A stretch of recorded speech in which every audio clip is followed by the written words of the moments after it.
Chapitre 13. Éléments de méthodologie pour une sociologie des rêves. Si un homme pouvait se décider à noter tous ses rêves sans distinction ni précaution, avec fidélité et dans le détail, en ajoutant un commentaire qui comprendrait tout ce qu'il pourrait expliquer lui-même de ses rêves en fonction des souvenirs de sa vie et de sa lecture, il ferait un grand cadeau à l'humanité. Mais l'humanité étant ce qu'elle est aujourd'hui, il est vraisemblable que personne ne le fera. Ce ne serait déjà pas si mal de s'y essayer pour soi-même et sa propre édification. Friedrich Hebel, 1885.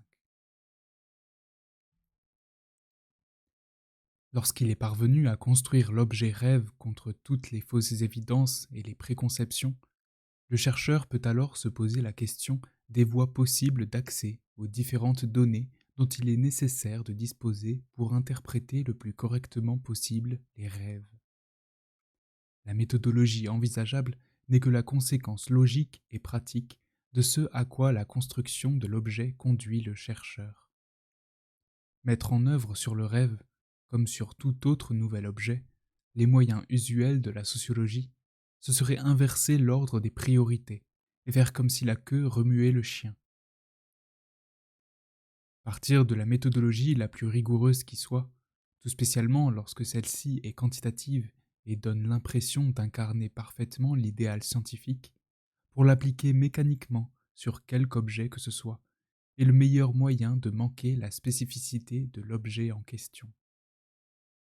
Compter ou mesurer sans savoir exactement ce que l'on compte ou l'on mesure, interroger sans savoir précisément ce que l'on cherche à savoir et par quels moyens on peut parvenir à le savoir, c'est faire preuve d'une bonne volonté positiviste qui, tout en donnant l'impression de respecter la règle de la preuve empirique, ne fait qu'empêcher l'élaboration d'une connaissance scientifique digne de ce nom. Au cours des pages suivantes, nous verrons à la fois la difficulté particulière que représente le recueil de récits de rêves, du fait du caractère éphémère et fragile des souvenirs de rêve, l'intérêt de la méthode dite des libres associations mise en œuvre par Freud, mais la nécessité aussi d'une approche plus systématique de la vie du rêveur, relevant de la biographie sociologique. J'évoquerai enfin la manière dont on peut combiner ces approches dans des études de cas et les modalités effectives du travail d'entretien réalisé. Caractère éphémère du rêve et récit de rêve. Tous nos rêves s'envolent au chant du coq de la réalité. Henri-Frédéric Amiel, 1878. Les réveils en laboratoire du sommeil tendent à montrer que l'activité onirique est une activité permanente propre à la conscience endormie. Quelle que soit la période du sommeil, sommeil lent, profond ou léger, ou sommeil paradoxal, les personnes réveillées peuvent fournir des récits plus ou moins longs et complexes de ce qu'ils étaient en train de rêver. Mais le souvenir de rêve au réveil est une chose très fragile. John Allan Hobson estime ainsi à plus de 95% l'activité psychique durant le sommeil oubliée au réveil. Il suffit que le rêveur se désintéresse de ses rêves ou soit immédiatement happé par des exigences ou sollicitations de la vie éveillée pour que les minces souvenirs s'effacent et disparaissent. De façon générale, c'est l'intérêt pour les rêves, parfois familialement entretenu par l'incitation au récit de rêve de l'enfant ou par le partage par l'adulte de ses rêves auprès de ses enfants, qui prédispose à se rappeler plus fréquemment ses rêves au réveil. Cet intérêt est plus fréquemment marqué chez les filles que chez les garçons. Culture féminine de l'intime oblige.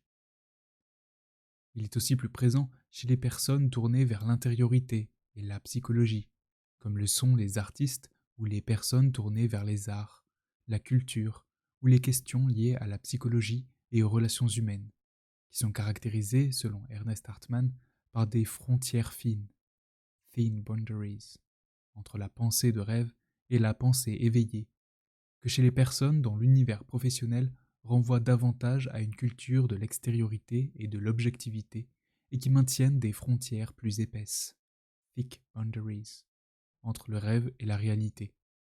Professionnels du droit, militaires, commerçants, gestionnaires et comptables, scientifiques, ingénieurs ou techniciens, ouvriers, agriculteurs, etc.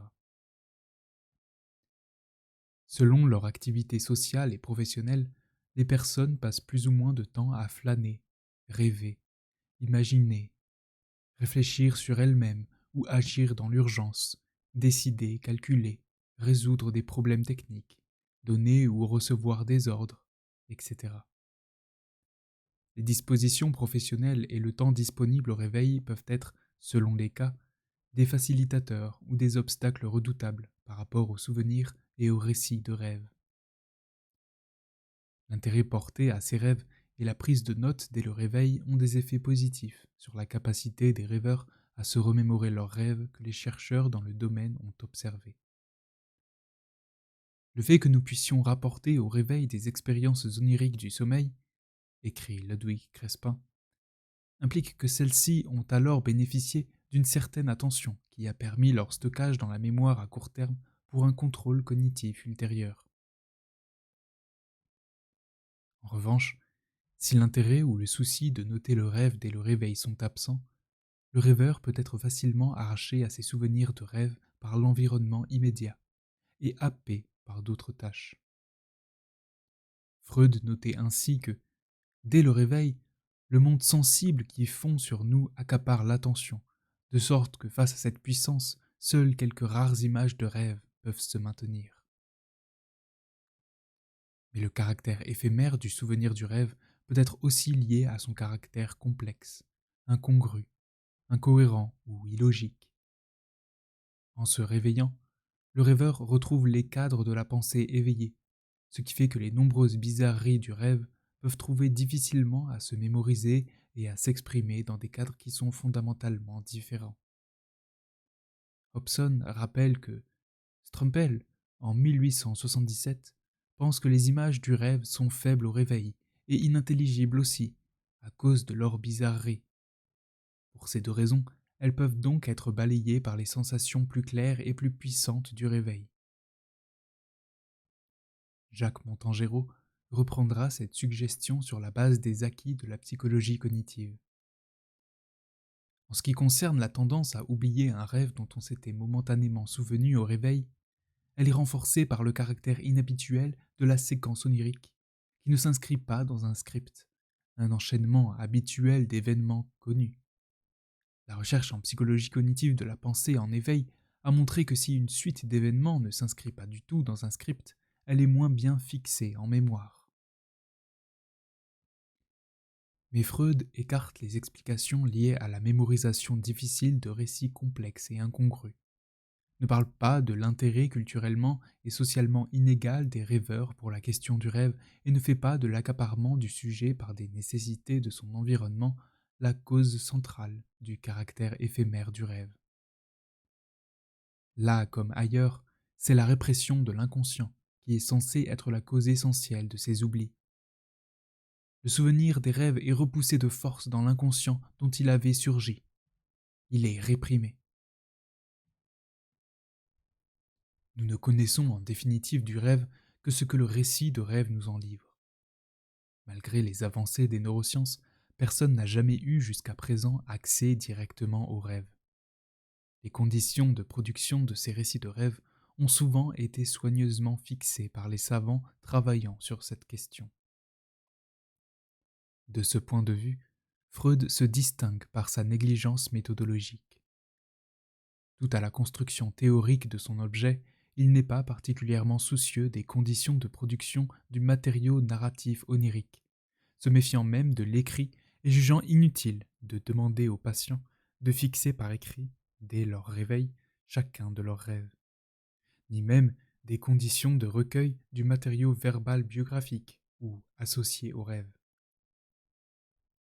Ces patients racontent oralement leurs rêves dans le cadre de la cure analytique, et il peut donc se passer plusieurs jours ou même plusieurs semaines avant de pouvoir entendre le récit du rêve. Le risque de reconstruction ou d'élaboration secondaire, pour reprendre les mots mêmes de Freud, est alors très élevé. Parlant de la pratique de la notation différée, Marcel Foucault écrit en 1906 que ce procédé est le plus souvent employé par les psychologues qui ne sont pas soucieux d'exactitude scientifique. Freud est bien sûr l'un des principaux concernés par cette critique. Avec Marcel Foucault, la psychologie des rêves est indissociable de questions portant sur leur méthode de capture. Les remarques méthodologiques de Foucault marquent toute une réflexivité scientifique avancée. Il note tout d'abord le fait concret que la psychologie du rêve doit expliquer. Le fait qu'il lui fournit les éléments empiriques d'information, c'est non pas le rêve lui-même, mais le souvenir du rêve. C'est donc le souvenir du rêve qu'il faut envisager d'écrire, analyser, expliquer, pour arriver à expliquer le rêve lui-même. Et travailler sur le récit de rêve impose de s'interroger sur le risque de perdre par l'oubli une partie de ces éléments, et sur le travail de transformation ou de construction dans l'intervalle qui sépare le rêve du récit de rêve. Il défend le procédé de notation immédiate d'Alfred Maury, qui consiste à se faire réveiller durant son sommeil et à noter les images immédiatement en mémoire. Si l'on veut saisir le rêve et le conserver dans la forme où il s'est présenté à la conscience au début du réveil, écrit Foucault, il est indispensable de le noter immédiatement par écrit. Il est même nécessaire de prendre des précautions pour éviter toute cause de distraction. Par exemple, de préparer avant de dormir du papier et un crayon ou une plume à portée de main. De prendre, avant de s'endormir, la résolution ferme de faire son observation subjective aussitôt que l'on sera réveillé. Lorsque, professeur de philosophie à Mâcon puis à Nevers, Marcel Foucault veut recueillir des récits de rêves de ses élèves, il leur demande expressément d'écrire dès le réveil en préparant un papier et un crayon, puis de remettre au propre en ajoutant des éléments contextuels concernant les jours précédents et la veille. Plus le rêve est noté tôt après le réveil, plus on a affaire à des scènes discontinues dont l'esprit qui se réveille va essayer de faire un drame continu. La notation différée favorise donc le travail de construction et la mise en cohérence des tableaux discontinus et incohérents. Tout se passe comme si l'esprit éveillé ne pouvait supporter la forme fragmentaire du récit en images. Plus récemment, dans l'histoire des recherches scientifiques sur le rêve, des chercheurs ont formulé une thèse initialement formulée par Edmond Goblet en 1896. Selon cette dernière, plus récemment élaborée par le psychologue Calvin Hall et défendue en France par le neurobiologiste Jean-Paul Tassin, les rêves pourraient être formés pendant la période de l'éveil, à partir des données alors perçues dans l'environnement. La thèse formulée manifeste un scepticisme radical quant à l'existence d'une pensée pendant le sommeil. Nous aurions affaire ainsi qu'à des images hypnopompiques au moment du réveil. Pourtant, comme l'ont bien souligné Fabien Guénolé et Alain Nicolas dans un article parfaitement argumenté, une telle thèse ne résiste pas aux données concernant le mode de réveil. Si les rêves étaient véritablement de nature hypnopompique, le type de réveil, abrupt ou graduel, devrait avoir une influence sur les récits de rêves. Ceux-ci devraient logiquement être plus fréquents et plus riches dans le second cas. Cela a été exploré à de multiples reprises, et il est ainsi connu de longue date que ce sont les réveils abrupts, et non les réveils graduels, qui occasionnent la plus grande restitution de contenu onirique, ce dans tous les stades du sommeil. Plutôt que de conclure à l'inexistence d'un rêve durant le temps de sommeil, l'indispensable réflexivité méthodologique sur le passage du rêve au récit de rêve doit s'interroger sur la mise en récit. On pourrait dire que la mise en ordre de l'expérience par des structures narratives réalistes, soutenues par les cadres sociaux d'expression de la vie éveillée et les contraintes de communication à autrui, reprend au réveil progressivement ses droits. David Fulk, distinguant l'expérience consciente involontaire pendant le sommeil du récit de cette expérience, note que le récit, avec ses intrigues, apparaît comme la forme la plus répandue d'expression, mais qui ne s'acquiert que progressivement chez l'enfant. Les compétences narratives s'avèrent donc inégalement développées dans les différentes catégories d'âge, mais elles se révèlent inégales aussi dans les différents groupes sociaux. Ces compétences narratives dépendent notamment du niveau d'instruction des rêveurs. Les enfants, comme les personnes les moins socialisées, fournissent ainsi des récits de rêves moins détaillés que les autres. Faut-il connaître le rêveur pour comprendre ses rêves? André Breton adresse une lettre à Freud en 1937 à propos d'un projet de livre auquel il pensait, un livre de récits de rêves qui se serait appelé Trajectoire du rêve. La réponse de Freud est sans appel. Un recueil de rêves sans les associations qui y sont ajoutées, sans la connaissance des circonstances dans lesquelles un rêve a eu lieu, un tel recueil pour moi ne veut rien dire, et je ne peux guère imaginer ce qu'il peut vouloir dire pour d'autres. Impossible de comprendre un rêve sans reconstituer un hors-rêve. C'est d'ailleurs pour cela que Freud justifiait l'impossibilité de s'appuyer sur des rêves indépendamment d'une connaissance des rêveurs, dans l'interprétation du rêve. Il se dégagera de ce travail lui-même la raison pour laquelle tous les rêves racontés dans la littérature, ou susceptibles d'être collectés auprès d'inconnus, ne pouvaient qu'être inutilisables pour mes fins. Je n'avais le choix qu'entre mes propres rêves et ceux de mes patients en traitement psychanalytique. Le sociologue pourrait aujourd'hui apporter la même réponse que Freud sur la question de l'interprétation du rêve. Il y avait quelque naïveté dans l'espoir exprimé par Sharma d'une science rigoureuse fondée sur la seule écriture des rêves. Il serait fort à désirer que les hommes d'étude recueillissent ainsi leurs songes et voulussent bien les publier. Ce n'est qu'en multipliant les observations de cette nature qu'on donnera aux philosophes la matière d'une science sérieuse. Car si l'objectivation écrite des rêves, objet éphémère par excellence, constitue effectivement le premier pas dans la possibilité de leur étude, elle ne peut mener bien loin si elle ne s'accompagne pas d'une connaissance sur le rêveur. Même les plus réticents à toute sortie des rêves pour comprendre les rêves, qu'ils soient analystes de contenu littéralistes ou neuroscientifiques, enclins à penser que le rêve doit seulement être relié à des fonctionnements cérébraux, finissent toujours, à un moment ou à un autre de leur raisonnement, par admettre la légitimité de l'utilisation de moyens de connaissance du rêveur pour interpréter les rêves, ou à en faire usage eux-mêmes. Par exemple, John Allan Hobson a beau dire que son travail comme neuropsychiatre ne nécessite pas le recours à la technique de libre association pour trouver le sens des rêves, qu'il considère le rêve comme transparent, et qu'on peut y trouver des significations d'ordre personnel sans recourir aux libres associations de pensée ou à l'interprétation de symboles putatifs.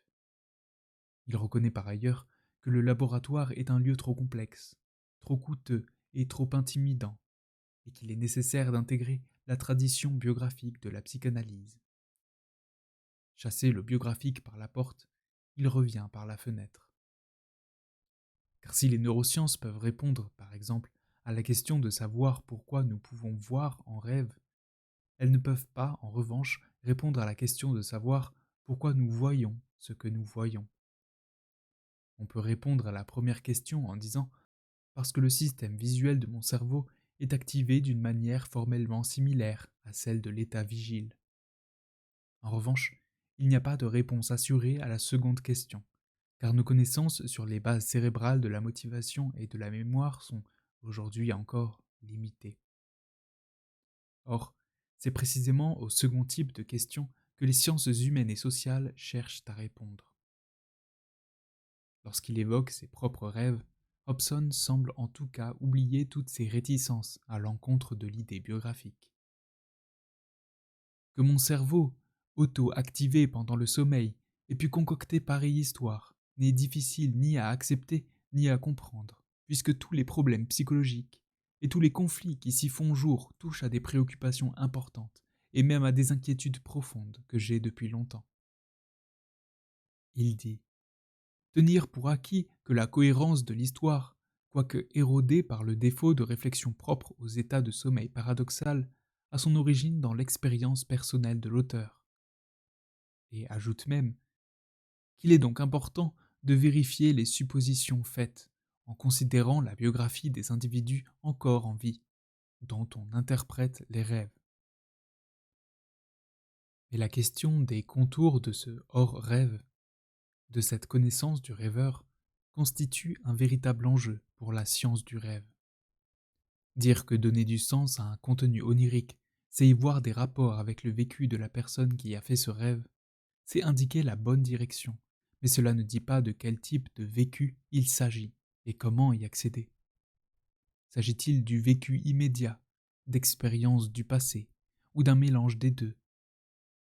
Et si le passé est aussi en jeu, est-ce que ce passé n'existe que sous la forme de souvenirs circonstanciés, ou bien de schèmes affectifs, d'actions, de pensées, bref, de structures générales de la sensibilité et du comportement?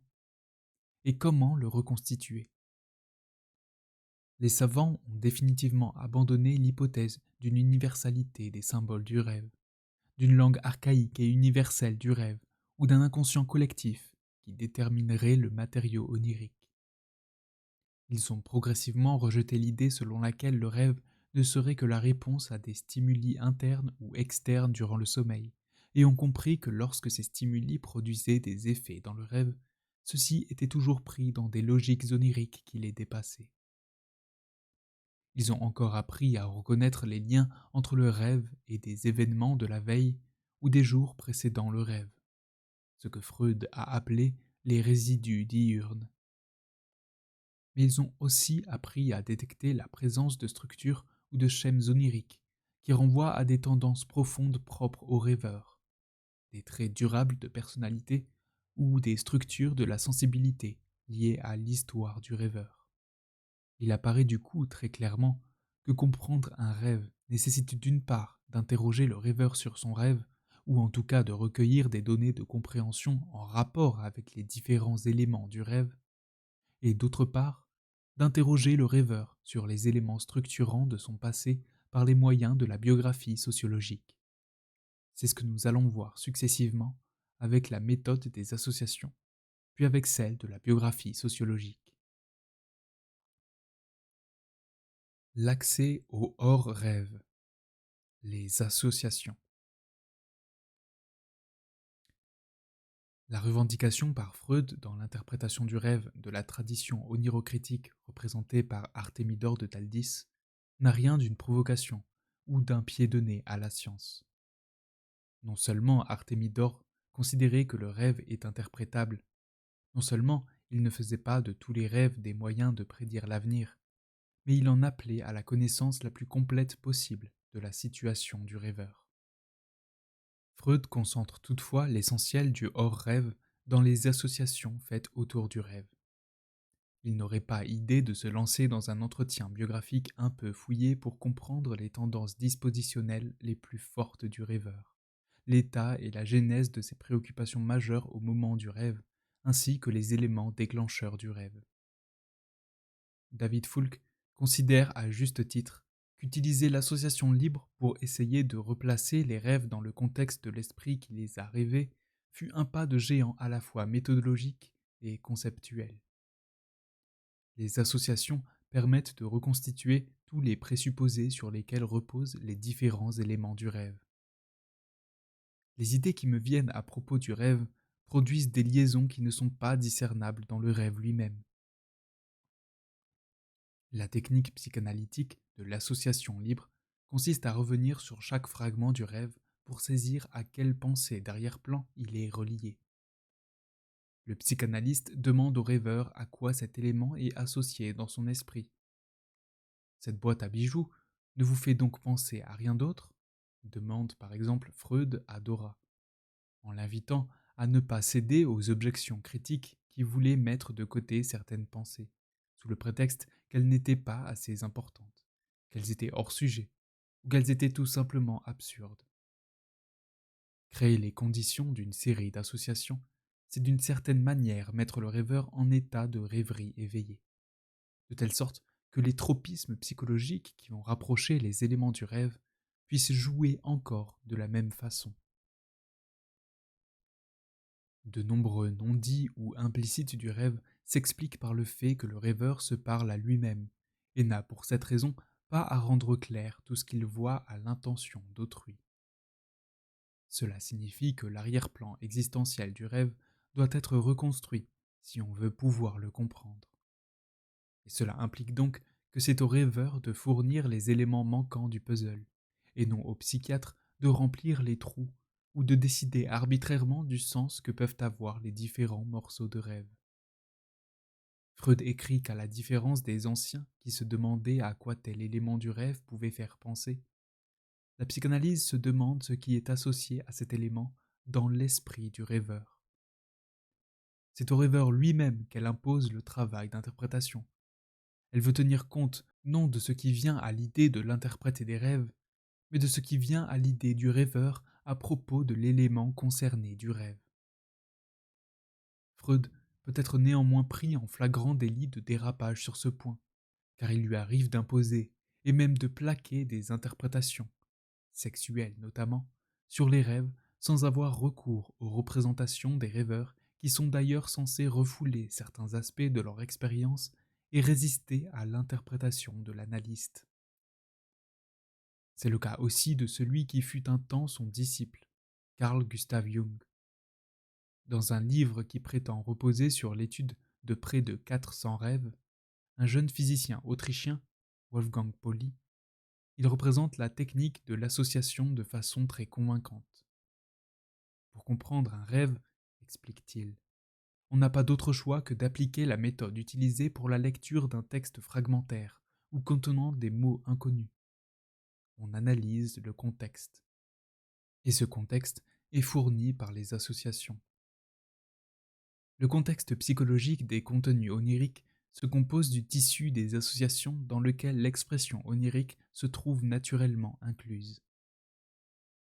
Jung insiste à juste titre sur la règle absolue consistant à considérer de prime abord que tout rêve et que tout segment de rêve est inconnu, et ne tenter une interprétation qu'après avoir soigneusement recueilli le contexte. Jung attire l'attention sur la nécessité d'être particulièrement vigilant à ne pas projeter dans le rêve des interprétations qui ne seraient pas liées au contexte psychologique du rêveur. Et pourtant, avoue-t-il, la méthode qu'il met en œuvre semble être tout à fait à l'opposé de l'attitude qu'il préconise.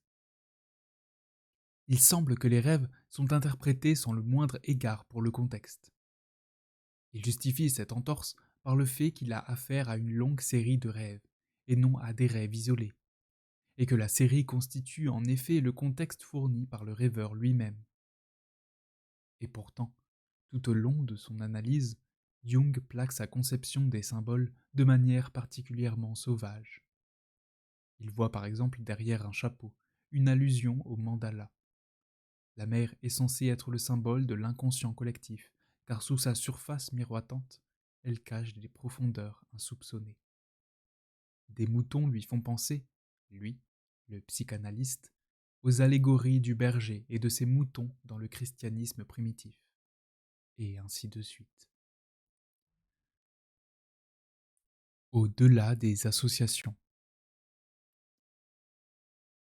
Afin de déterminer la quantité d'une tendance qualitativement découverte dans un rêve, d'autres facteurs doivent être pris en considération. Répétition de thèmes identiques ou semblables dans d'autres rêves, association du rêveur, sa conduite dans la vie réelle ou encore, par exemple, sa résistance à l'analyse d'une tendance, peuvent aider à une meilleure appréciation de l'intensité des désirs et des craintes. Erich Fromm, Le langage oublié, introduction à la compréhension des rêves, des contes et des mythes.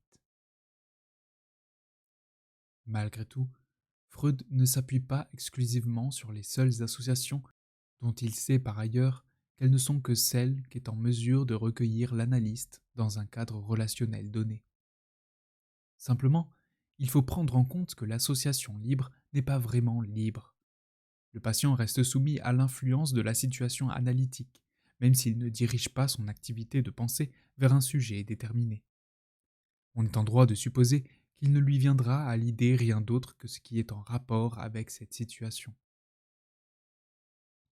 Le père de la psychanalyse a la lucidité méthodologique de voir que l'association n'est pas si libre que cela, car elle dépend de la situation analytique. De même, doit-on ajouter que le rêve dépend du cadre du sommeil. En savant novateur, il tente de nombreuses voies méthodologiques qu'il ne théorise pas forcément et qu'il systématise assez rarement. Il demande souvent un récit de sa maladie à son patient, a souvent une idée de son histoire plus générale et observe aussi son comportement dans le temps même de la cure analytique. Dans le cas de Dora, par exemple, Freud montre que l'analysé parle autant par son comportement que par sa parole. Là aussi, l'attention ne se limitait pas à ce que disait la patiente, mais était dirigée sur son comportement global. Quand Freud observait chez elle des actes symptômes qu'elle exécutait automatiquement, par hasard ou en passant au cours de la cure analytique. Dans cette analyse de cas, Freud fait une démonstration exemplaire de la façon dont le psychanalyste complète les rêves racontés et les associations s'y rapportant en collectant des actes symptômes, parvenant ainsi à établir une preuve par indice sans aucune lacune.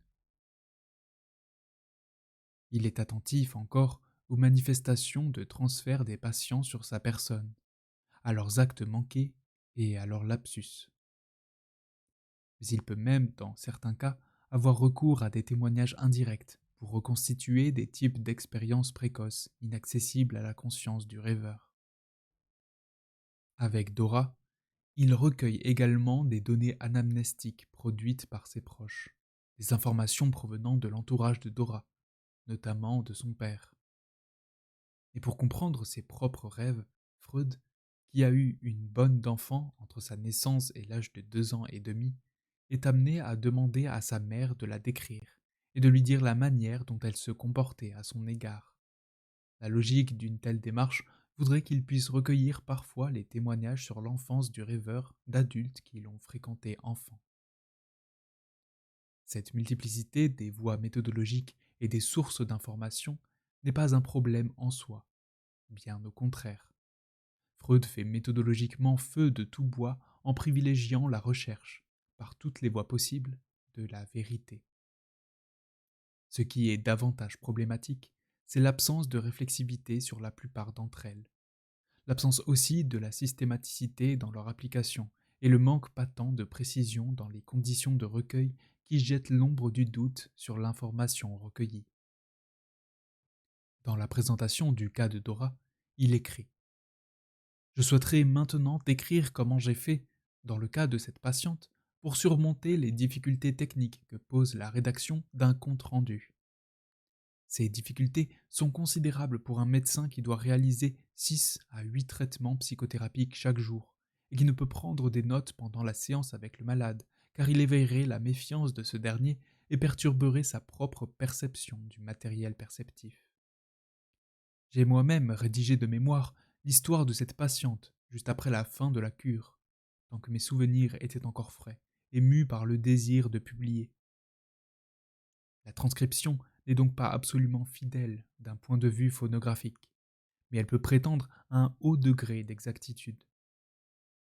Rien d'essentiel n'y a été changé, si ce n'est à certains endroits l'ordre des explications que j'ai inversé pour la cohérence du développement. Freud ne prend donc aucune note durant la cure et voit chaque jour de nombreux patients. Comment s'assurer, dans de telles conditions, lorsque les séances des différents patients peuvent s'enchaîner sans possibilité d'un retour réflexif sur ce qui a été dit, que le matériau travaillé ne soit pas le produit de sélection et de déformation de la part du psychanalyste. L'enregistrement précis des propos, avec prise de notes ou, aujourd'hui, enregistrement audio, est pourtant une condition fondamentale de toute démarche d'objectivation scientifique un tant soit peu précise. Freud ne nie pas le problème, mais n'y apporte pas une réponse très satisfaisante.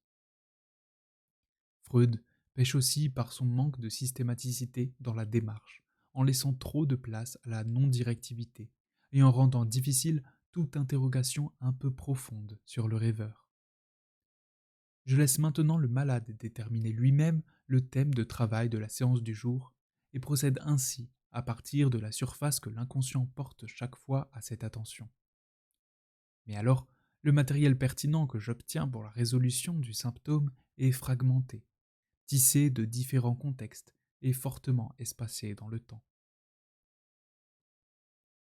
Nombreux ont été depuis les psychanalystes à prôner la non-directivité et l'attitude flottante de l'analyste contre les propositions méthodologiques et thérapeutiques plus structurées. Ainsi, certains psychanalystes ont pu manifester leur résistance à l'égard de tout questionnement un tant soit peu systématique, considéré comme une imposition faite aux patients. Prônant l'attention flottante, règle de base de la psychanalyse, contre l'idée émise par des chercheurs tels qu'Alan Rowland et Thomas French, d'une attitude active de la part de l'analyste qui posera des questions à l'analyser afin de connaître les faits, pensées et affects qu'il met en relation avec son rêve, ils craignent que soit réduite la complexité du rêve et qu'un questionnement soit imposé aux patients. Et ce que les auteurs voient comme des impositions, d'autres chercheurs, psychanalystes ou sociologues, peuvent le voir au contraire comme des aides ou des supports, aux deux sens du terme, un point d'appui et un encouragement à la prise de parole. Car il n'est bien sûr pas question d'imposer aux enquêtés des interprétations ou de les conduire vers un lieu bien précis où ils ne souhaiteraient pas nécessairement aller, mais bien de leur donner la possibilité d'exprimer la direction propre qui est la leur.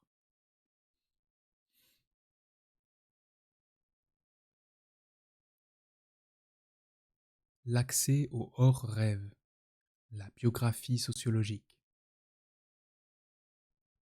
Le psychanalyste états-unien Thomas French a critiqué assez fortement la tendance des psychanalystes à faire correspondre les réactions des patients à des modèles d'histoire de vie considérés par Freud comme typiques et même pour certains d'entre eux universels. C'est le cas par exemple du complexe d'Oedipe. Mais aucun individu n'est entièrement typique. Au lieu d'utiliser les récits par Freud du complexe d'Oedipe comme un lit de Procuste à l'intérieur duquel tout doit s'adapter, nous devrions plutôt essayer de trouver les souvenirs réels qui ont forgé les modèles de comportement de ce patient particulier.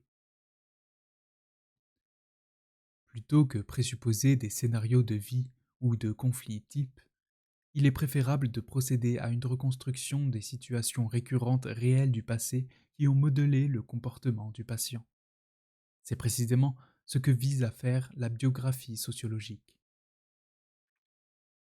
La biographie sociologique cherche en tout premier lieu à reconstruire les expériences socialisatrices successives ou parallèles, familiales, scolaires, professionnelles, sentimentales, politiques, religieuses, sportives, etc., à travers lesquelles l'enquêté s'est constitué et qui se sont sédimentées en lui sous la forme de schèmes ou de dispositions à croire, voir, sentir, agir.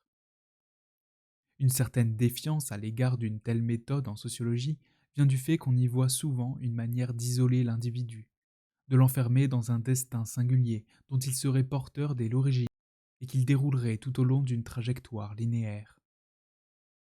Pourtant, la biographie peut être le meilleur moyen de reconstruire l'ensemble des liens qui relient ou ont relié un individu donné à d'autres individus, à des groupes ou à des institutions, et de reconstituer le réseau serré des contraintes intérieures, dispositionnelles, comme extérieures, contextuelles, qui pèsent en permanence sur ses actes, ses sentiments ou ses pensées.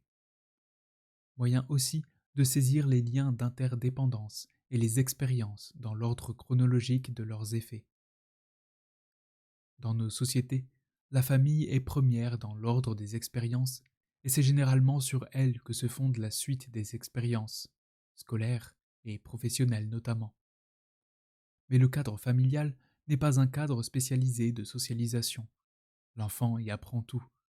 Façon de parler, morale, goût alimentaire ou vestimentaire et préférences culturelles, rapport au pouvoir, au corps, à l'argent, au temps, au savoir, etc.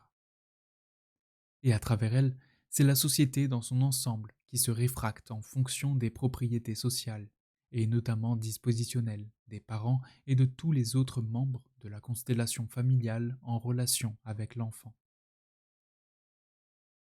Comme le soulignait Eric Fromm, la psychanalyse explique le destin pulsionnel à partir justement du destin d'une existence dans les premières années de l'enfance, à partir d'une période donc où l'homme a encore à peine affaire à la société, mais vit presque exclusivement dans le cercle de la famille. À coup sûr, les premières influences décisives exercées sur l'enfant en train de grandir viennent de la famille. Mais toutes les relations affectives typiques qui se nouent en son sein, tous les idéaux pédagogiques qu'elle représente sont eux-mêmes conditionnés à leur tour par l'arrière-plan social de la classe de la famille, par la structure sociale dont elle provient. La famille est le maillon intermédiaire à travers duquel la société ou la classe imprime à l'enfant, et par là même à l'adulte, la structure qui lui correspond et qui lui est spécifique. La famille est l'agence psychologique de la société. Pour être plus juste encore, il faudrait dire que la famille est la première agence psychologique de la société et qu'elle conditionne le type d'expérience que peuvent vivre les enfants dans les différentes autres agences qu'ils auront à fréquenter tout au long de leur vie. L'école, le milieu professionnel, le parti politique, le syndicat, l'institution religieuse, l'association culturelle, le club sportif, etc. La biographie sociologique permet aussi d'établir les éléments de la problématique existentielle que le parcours biographique a progressivement contribué à former. Pour détourner les mots de Norbert Elias, on peut dire que pour comprendre un individu, il faut savoir quels sont les désirs prédominants qu'il aspire à satisfaire et quels sont les problèmes qu'il a à affronter. Mais ni ses désirs, ni ses problèmes ne sont inscrits en lui avant toute expérience. Il se constitue à partir de la plus petite enfance sous l'effet de la coexistence avec les autres et continue à se former et à se transformer tout au long de l'existence. Une telle démarche n'a rien à voir avec la biographie anecdotisante, événementialiste, qui ne connaît que la succession des événements et qui est dépourvue de toute ambition de mise au jour des structures de l'action, de la socialisation et du comportement, de la sensibilité ou de la personnalité. Plus on apprend à connaître la vie d'un rêveur, plus on a de chances de saisir les correspondances, les analogies entre personnages de rêve et personnes réelles, lieux ou objets rêvés et lieux ou objets réels, et, in fine, entre situations ou intrigues rêvées et situations ou intrigues réelles. En procédant à des entretiens biographiques, partiels sur des dimensions particulières de l'expérience ou pour saisir la sociogénèse de tels problèmes particuliers ou de telles dispositions spécifiques ou systémiques, le sociologue se donne les moyens de montrer que les rêves, qui n'apparaissent qu'à partir du moment où le rêveur a acquis le langage, sont structurés par les schèmes ou dispositions socialement constituées du rêveur, ainsi que par les éléments de sa problématique existentielle. Et au lieu de présupposer que le rêve est forcément l'accomplissement d'un désir inassouvi, l'entretien biographique permet de comparer ce que dit le rêve et ce que vit le rêveur dans la vie éveillée pour constater si le rêve est compensatoire. Certains rêveurs sexuellement frustrés dans la vie réelle ont de nombreux rêves sexuels, ou d'autres, qui répriment toute leur agressivité dans la vie réelle, font des rêves très agressifs. D'autres encore peuvent se montrer égoïstes en rêve, alors qu'ils sont altruistes dans la vie et qu'on profite d'eux. Accompagnateur. Il fait travailler, sur un mode analogique, les mêmes types de problèmes que ceux affrontés durant la vie éveillée. Atténuateur. Il dramatise le problème réel en traitant de situations analogues, moins chargées d'affect. Ou exagérateur. Il dramatise ou accentue les situations ou les problèmes vécus. Mieux on connaît la vie d'un rêveur, mieux on aperçoit les correspondances et les déformations entre la situation réelle et la situation rêvée.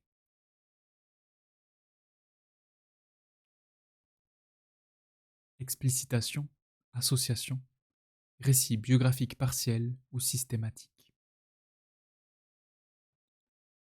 Nous pourrions dire d'un rêve une fois interprété, qu'il s'insère dans un contexte où il cesse d'être troublant. Wittgenstein, 1992.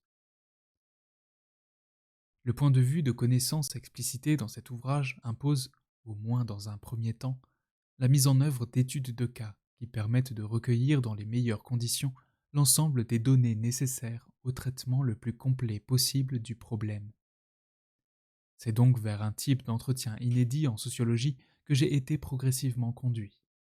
Un entretien qui, partant des récits de rêves écrits par les rêveurs, procède à des explications précisions, à des associations et à des questionnements biographiques en lien avec les différents éléments du rêve. Dans la pratique sociologique habituelle de l'entretien biographique long, comme dans celle de l'entretien sur des récits de pratique, la majorité des questions sont préparées à l'avance et aboutissent à des grilles d'entretien, en vue de recueillir des précisions biographiques et des récits d'expérience sur des domaines plus ou moins larges. Seules les demandes d'exemplification, de précision ou les relances spontanées, quand le chercheur a le sentiment qu'il est important de poursuivre le fil de la conversation plus loin que prévu, constituent des sorties par rapport à un terrain très largement balisé par la grille d'entretien. Or, l'entretien du type explicitation, précision, association, biographie, qui porte sur des rêves singuliers, ne repose pas sur une grille de questions préparées et invariablement appliquée d'un enquêté à l'autre. La démarche est toujours la même, mais les questions sont nécessairement différentes d'un rêveur à l'autre et d'un rêve à l'autre. Le sociologue s'appuie sur un récit de rêve communiqué auparavant par le rêveur et tire tous les fils possibles afin de relier les différents composants du rêve aux expériences du rêveur. Le sociologue part donc d'un récit qui lui est totalement étranger. Il est devant le récit de rêve comme il le serait devant un texte écrit dans une langue inconnue. Il a l'impression en commençant qu'il ne va jamais parvenir à comprendre de quoi il est question. Puis, au fur et à mesure des discussions, des explications, précisions et des associations, la langue onirique s'éclaircit et le code commence à apparaître. Mais tout cela reste plus ou moins longtemps incertain et le travail se révèle particulièrement harassant. Des séances de 3 ou 4 heures, dûment enregistrées et intégralement retranscrites, peuvent ne porter que sur 2 ou 3 rêves, quand ceux-ci sont longs et complexes. Au lieu de faire parler de pratiques ou de goûts que l'on cherche à appréhender, le sociologue part de récits de rêves particuliers, dont il essaye de recomposer les conditions et les logiques de création. L'interprétation ne cherche pas à mettre au jour un rapport général à un domaine de pratique donné, mais porte sur des productions singulières. La situation de l'interprète devient plus confortable au fur et à mesure qu'il connaît mieux le rêveur ou la rêveuse, ses propriétés sociales, ses préoccupations, ses intérêts et certaines de ses dispositions les plus marquantes, les personnes de son entourage familial, amical, professionnel, les lieux qu'il ou elle fréquente, etc. Et qu'il a pris l'habitude du style de rêve qu'il ou elle produit. Travailler sur une série de rêves d'une même personne permet de repérer plus facilement des récurrences et donne des appuis plus sûrs pour l'interprétation. Et lorsque le rêveur ou la rêveuse fournit plusieurs rêves pour une seule et même nuit, on constate qu'ils sont souvent inspirés par une situation affective identique, qu'il est ainsi plus facile de détecter. Chronologiquement, la démarche suivie consiste donc à demander au rêveur ou à la rêveuse d'écrire dans un premier temps une série de rêves en suivant le protocole suivant. 1. Prendre des notes sur le rêve si possible dès le réveil. Le souvenir du rêve disparaît très rapidement dès qu'on est happé par les soucis de la vie diurne. 2. Ne pas chercher à trop mettre en forme ou en récit le rêve si celui-ci n'est qu'une suite de scènes ou d'images sans liens évidents. Être le plus proche possible de ce que vous avez vu en rêve. 3. Ne pas modifier de choses gênantes, honteuses. Privilégier la vérité du rêve par rapport à tout souci de bienséance ou de moralité. Hors du récit de rêve, 4. Notez le sentiment général associé au rêve, positif, neutre ou négatif. 5. Notez des éléments liés à la journée précédant le rêve, événements, situations, lieux, personnes, objets, etc., qui font clairement écho aux éléments du rêve.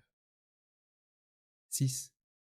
Notez les grandes préoccupations, les grands soucis, les grandes joies ou les grandes tensions et angoisses du moment, de la période, et notamment ceux du jour du rêve ou des jours précédents.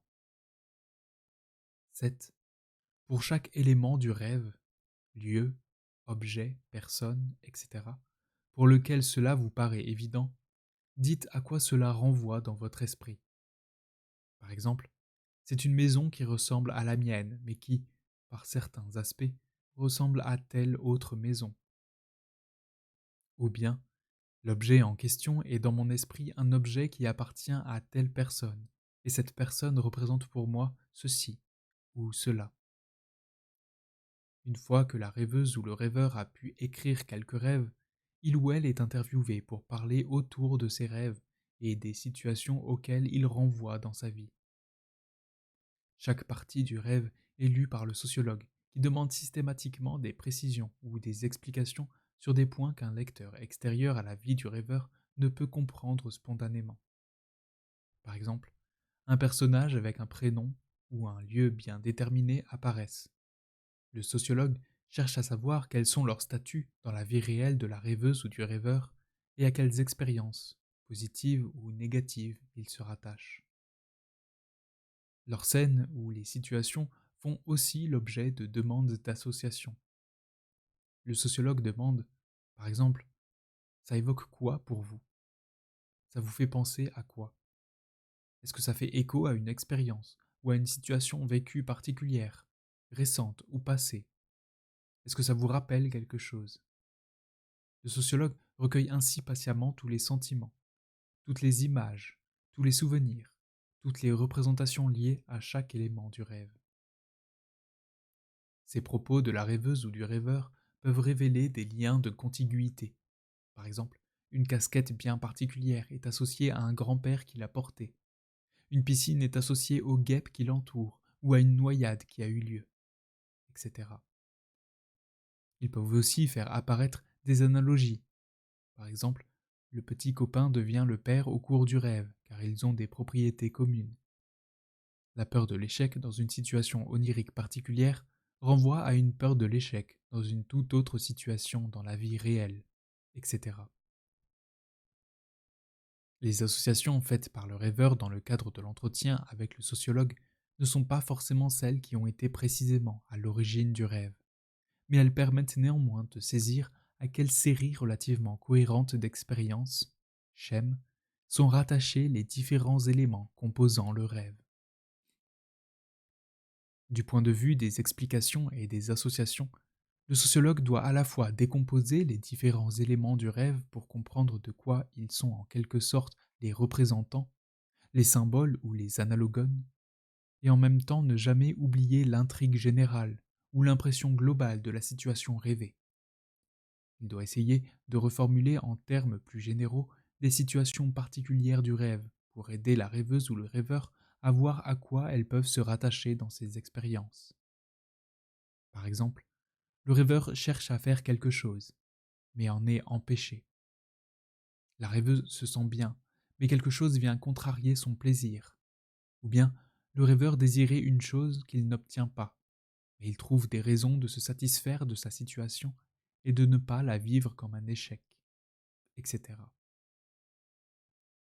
C'est pour cela que le sociologue doit prendre en compte l'émotion ou le sentiment dominant présent dans le rêve, et demander au rêveur ou à la rêveuse dans quelle situation de la vie réelle il ou elle a pu ressentir ce même genre de sentiment ou d'émotion. L'analogie est aussi souvent une analogie émotionnelle ou d'affect. Par ailleurs, à chaque fois que les explications précisions ou les associations s'y prêtent, le sociologue retisse les fils biographiques en amenant la rêveuse ou le rêveur à faire des récits biographiques partiels sur sa famille, ses amis, ses relations sentimentales, sa scolarité, ses collègues de travail, sa maladie, etc. Pour saisir ce que les personnes, lieux, objets, animaux ou activités évoquées dans le rêve représentent pour elle ou pour lui. Si les récits biographiques sont trop partiels, le sociologue consacre une ou plusieurs séances d'entretien, non plus à parler des rêves, mais à reconstituer de façon plus systématique la biographie du rêveur ou de la rêveuse. En fin de compte, le travail d'interprétation du rêve est semblable à celui des paléontologues, qui s'efforcent de reconstituer le squelette, et parfois même la forme complète, avec les tissus mous d'un animal ou d'un homme préhistorique sur la base de quelques éléments fossilisés. La possibilité de reconstituer la totalité de l'animal ou de l'homme en question dépend de savoirs qui viennent combler les vides laissés par toutes les parties manquantes. Il en va de même pour le rêve qui suppose, pour être compris, que soient reconstitués les cadres biographiques, dispositionnels et circonstanciels dans lesquels les fragments de récit viennent s'inscrire et prendre sens. La différence réside toutefois dans le sens que le paléontologue étudie un fait matériel et peut reconstruire les données manquantes sur des bases objectives comparatives concernant les squelettes de nombreux autres cas ou espèces, alors que le sociologue des rêves étudie un fait mental qu'il ne peut comprendre qu'en interrogeant le rêveur sur sa vie passée, comme sur les circonstances de sa vie présente, ainsi que sur les problèmes qu'il est amené à affronter. Là se trouve la limite de la belle métaphore du fragment d'œuvre picturale complété par le peintre-interprète qu'emploie Wittgenstein pour évoquer le travail d'interprétation. Car celle-ci donne malheureusement l'impression que l'interprète doit compter sur sa seule imagination pour remplir les blancs, alors même qu'il doit interroger le rêveur pour pouvoir achever le tableau. C'est comme si on nous présentait un fragment de toile sur lequel un artiste aurait peint une main, une portion de visage et certaines autres formes dans un arrangement qui nous paraissent incongrus et qui nous rendent perplexes. Supposez que ce fragment se présente au centre d'une grande toile vierge et que nous nous mettions à peindre selon des formes, tel un bras, un tronc, etc., qui rejoignent celles qui préexistent sur le fragment original et s'y adaptent, et que nous parvenions à un résultat qui nous permette de dire « Je vois maintenant pourquoi ce fragment se présente ainsi, je vois comment tout cela s'arrange, et de quelle façon, et ce que représentent ces divers détails. » Pour conclure provisoirement ces remarques méthodologiques, il faut souligner qu'en matière d'interprétation des rêves, il est tout particulièrement difficile d'atteindre l'exemplification empirique parfaite sur tous les rêves étudiés. En effet, il est rare de pouvoir travailler sur des corpus empiriques suffisamment complets et détaillés sur tous les points du problème, tel que je l'ai formulé, pour permettre systématiquement une démonstration globale ou complète. Les problèmes de remémoration, les informations incomplètes liées aux conditions de notation du rêve, notamment aux impératifs de la journée qui commence, l'état de forme ou de santé du rêveur ou de la rêveuse au moment de l'entretien. Tout cela peut peser sur la qualité des informations recueillies. Mais ce que ne parviennent pas à atteindre de façon entièrement satisfaisante l'étude d'un rêve ou un dispositif de recherche donné, la multiplication des cas et la variété des dispositifs de recherche s'en approchent parfois beaucoup plus sûrement. En prouvant la pertinence des analyses partielles sur différents rêves d'un même rêveur, ou sur ceux de rêveurs différents, on peut parvenir, à mon sens, à une démonstration tout aussi complète et satisfaisante. C'est ce que s'efforcera de montrer le second volume de cette recherche.